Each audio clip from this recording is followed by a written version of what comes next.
Ты можешь учить испанский годами, жить в Испании и даже общаться с испанцами. Но все равно путать базовые глаголы испанского языка ser и estar. И самое неприятное в этом моменте это то, что ты вроде как знаешь правила, а в разговоре все равно сомневаешься. Soy cansado или estoy cansado. И вот эта затяжная пауза в голове. Знакомо? Сегодня я покажу простую логику, после которой ser и estar перестанут быть проблемой для тебя. Без таблиц, без зубрежки. Просто объясняю простыми словами так, чтобы это было сразу понятно. Обязательно досмотри до конца, потому что в конце я разберу самые сложные варианты этих глаголов, где даже многие на уровне B2 путаются. А пока ты подписываешься, потому что испанский язык для тебя важен, я продолжаю. Давай вспомним, как обычно объясняют эту тему. Практически во всех учебниках ты видишь одну и ту же формулу. Ser – это что-то постоянное. Estar – это что-то временное. И когда ты только начинаешь учить испанский, этот момент кажется довольно-таки понятным и простым. Например, soy profesora – я преподаватель. Это характеристика, она не меняется каждый день, поэтому постоянное явление. Или другая фраза estoy cansada – я устала. Это временное состояние, то есть сейчас. Пока все звучит логично. Но проходит немного времени, ты начинаешь слушать испанскую речь, и вдруг сталкиваешься с такими фразами и выражениями, которые совершенно не вписываются в эту логику. Например, Мадрид está lleno. Мадрид переполнен. И тут у многих возникает вопрос, подожди, город же не временно переполнен, как настроение, допустим. Это просто факт, что там много людей. Или еще пример. Ты приходишь в ресторан, пробуешь еду, и кто-то говорит «La comida está buenísima». Еда очень вкусная. По учебнику же вкусная еда – это вроде характеристика. И вот здесь многие начинают путаться. Потому что на деле правило «постоянное», «временное» звучит красиво. Но в реальной испанской речи оно работает не всегда. Если каждый раз пытаться подгонять фразу под это правило, в голове начинается настоящий конструктор. Ты анализируешь ситуацию, вспоминаешь таблицы, проверяешь себя. И это очень сильно замедляет речь. Поэтому вместо того, чтобы пытаться запомнить десятки отдельных правил, гораздо эффективнее понять логику, которой пользуются сами испанцы. Она намного проще, чем кажется. Как только ты ее понимаешь, ser и estar перестают быть как отдельные две формы. У них появляется очень понятная роль в языке. Давай теперь посмотрим на нее. Если объяснить максимально просто, то разница между ser и estar на самом деле сводится к одной идее. Ser – это когда мы говорим, что это такое. А estar – когда мы говорим, в каком состоянии это находится сейчас. И давай это посмотрим на примерах, потому что как раз на примерах это становится более наглядно и понятно. Например, soy médico.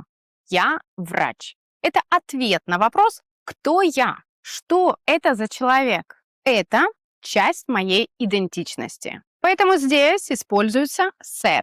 Теперь другая ситуация. В какой-то момент ты услышал радостную новость и говоришь «Estoy contenta». Я довольна.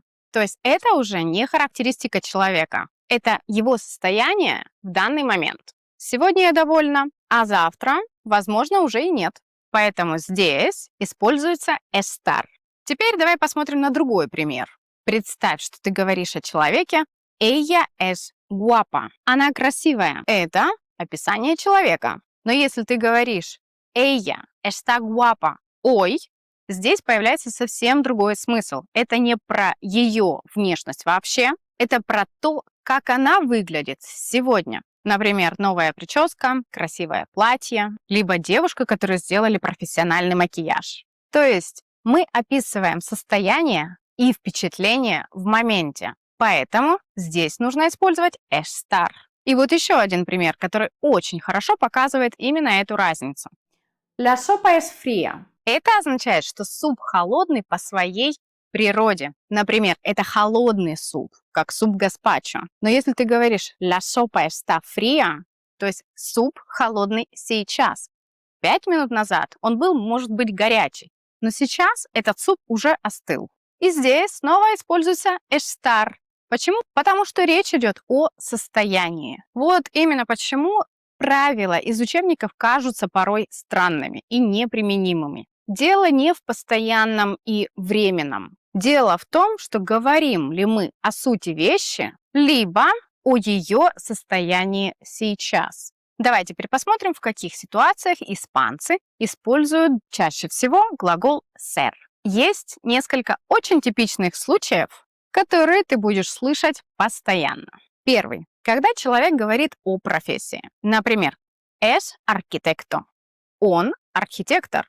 Или somos diseñadores. Мы дизайнеры. В этих случаях мы говорим не о состоянии человека, а о том, кем он является. То есть это часть его идентичности. Поэтому здесь используется ser.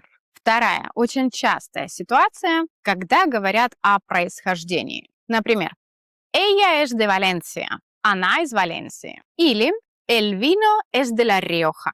Вино из региона Ла Риоха. Здесь мы просто сообщаем, откуда человек, либо предмет. Поэтому снова используем ser. И третий большой блок – это характеристики. Когда мы описываем человека, место, предмет или даже действие. Например, el barrio es tranquilo. Район спокойный. Или la película es interesante. Фильм интересный.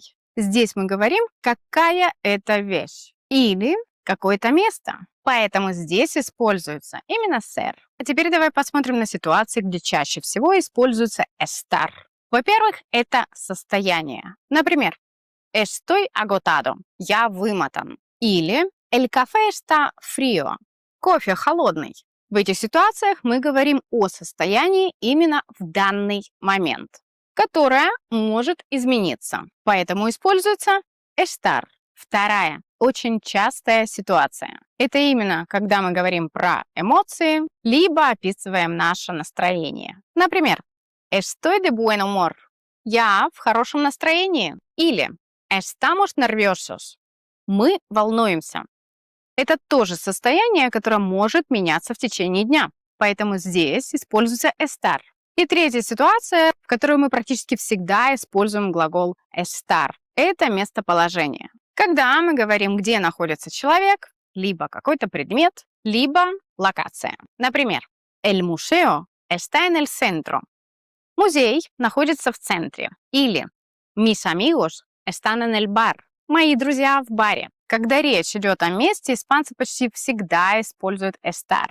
И если держать в голове эту логику, становится намного проще ориентироваться. В этих случаях не нужно вспоминать длинные правила, просто достаточно задать себе один вопрос. Я говорю, что это такое, или в каком состоянии это сейчас. И в большинстве случаев ответ сразу становится очевидным. Теперь давай посмотрим на несколько ситуаций, где иностранцы чаще всего ошибаются именно с ser и estar.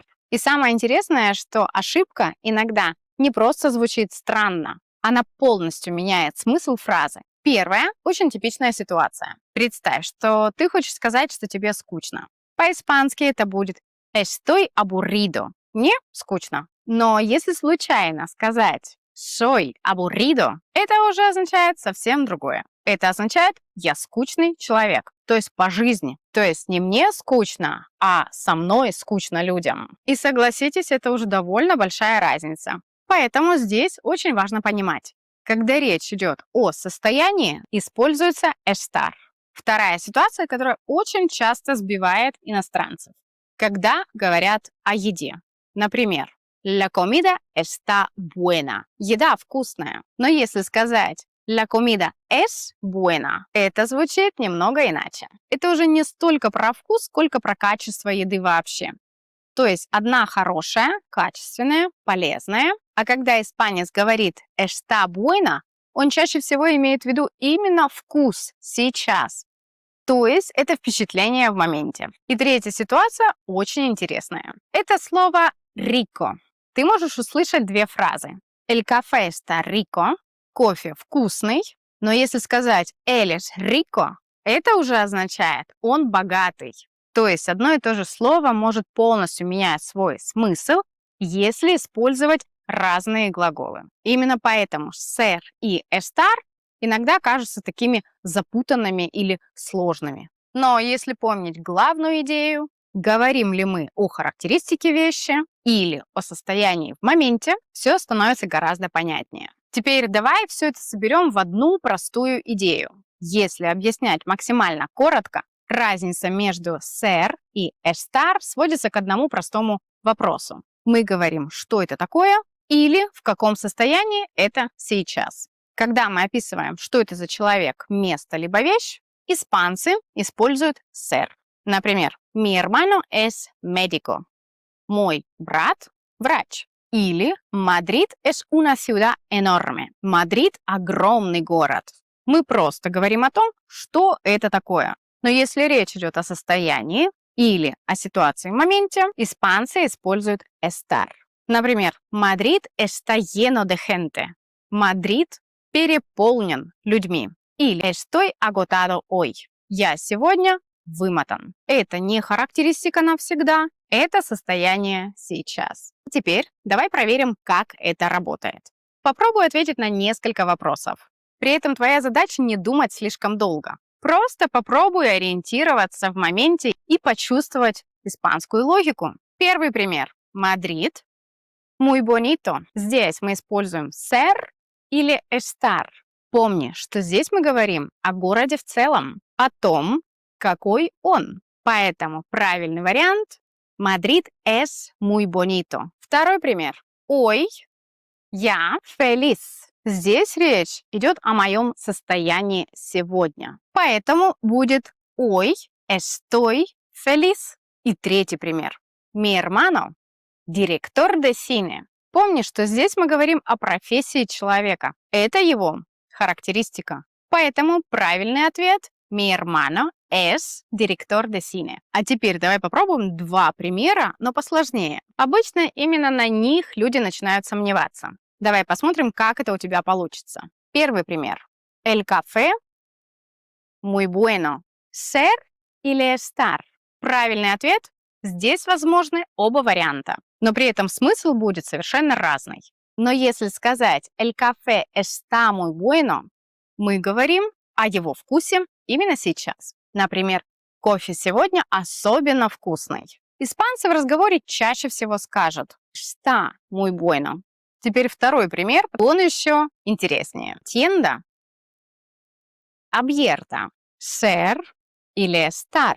Здесь правильный вариант la tienda está abierta. Почему? Потому что мы говорим о состоянии магазина сейчас. То есть он открыт.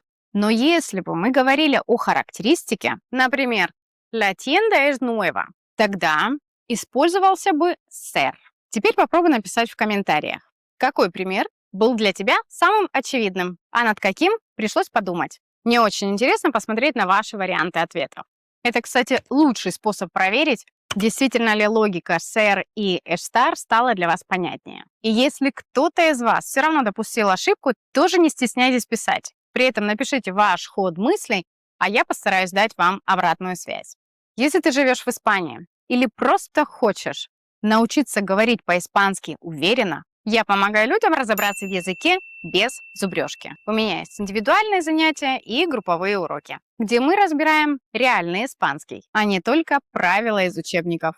Если тебе это интересно, ссылка в описании. И если ты досмотрел это видео до конца, до этого момента, вот мой бонус. В испанском языке есть несколько фраз с ser и estar, которые путают даже люди с достаточно высоким уровнем испанского языка, потому что там меняется не просто глагол, а абсолютно меняется смысл.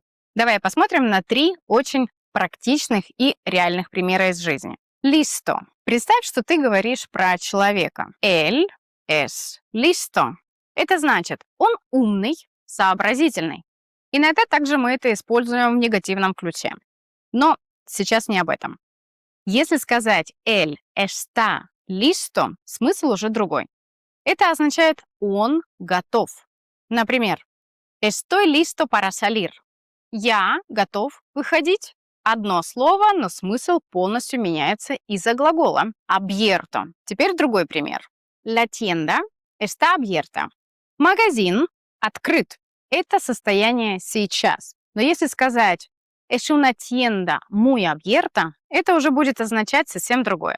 Это будет характеристика, например, магазин с открытой атмосферой или открытым пространством.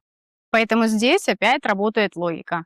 Estar– это состояние, ser– характеристика. Bueno. И еще один пример, который постоянно вызывает вопросы. Él es bueno. Это значит, что он хороший человек, добрый. Но если сказать él está bueno, в Испании это будет означать совсем другое. Это значит, что он очень привлекательный внешне. Поэтому иногда неправильный глагол может поменять смысл фразы намного сильнее, чем это кажется нам с первого взгляда. Именно поэтому тема ser и estar – одна из самых интересных тем в испанском языке. Потому что в данном случае это не просто грамматика, это вообще понимание самой логики, манеры поведения, хода мыслей самих испанцев. Это способ совершенно по-разному смотреть на одну и ту же ситуацию. Не забудьте написать в комментариях, какой пример вас удивил больше всего. И если это видео помогло тебе понять эту тему испанского языка, поставь лайк, так как YouTube потом его покажет другим людям, которые тоже путаются в этой теме. А на сегодня я прощаюсь с вами. Не забывайте, что на этом канале выходят видео по вторникам и пятницам. А на сегодня это все. До скорого в эфире. Hasta pronto!